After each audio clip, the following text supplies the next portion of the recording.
We continue to assess the state of the 2020 Patriots position by position, and now we shift our focus to the offensive line. I'm Sierra Goodwill here with Evan Lazar. We talked a lot about the offensive line in 2019, and a lot of the time for not so great reasons because the position was in flux so often due to a lot of injuries and such. How do you assess the state of the offensive line right now for the upcoming season? Well, right off the bat, the issue is, Sierra, is that we no longer have Dante Scarnecchia as, coaching and his eye on all of this. So that part of it is really going to be a factor for the Patriots pretty heavily in 2020. They've survived in the past without Scarnecchia, and then they've had bad seasons in the past without Scarnecchia. So it could go either way. But I think the biggest thing is when you look at this team on paper right now, on paper, they have 5 returning starters across the starting offensive line, and they have really the makings of being a very, very good line if all those guys can play. The question is all of those guys going to stay healthy or get back on the field? David Andrews' situation is still fluid, but he's checking all those checkpoints or checking every single box on his way back to being a full go for 2020. But Isaiah Wynn at left tackle is still the kind of the wild card, right? We just can't seem to keep that guy healthy. So at the forefront of it on paper, they look like they have a top 5 offensive line in football with Thuney coming back on the tag.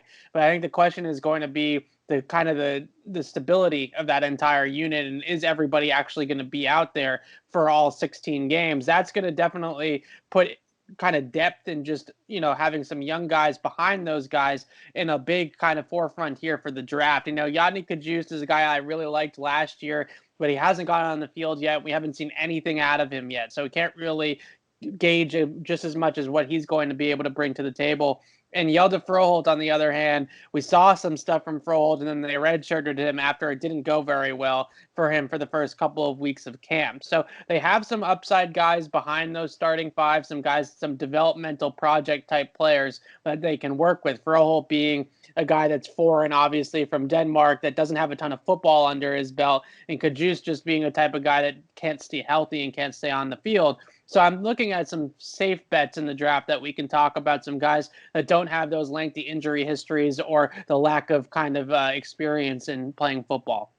Right. You mentioned it because there are so many unknowns with the starting offensive line. We still have yet to see a full healthy season from Wynn. There's a lot of unknowns when it comes to Andrews' type of injury with those blood clots. It could be something that lingers.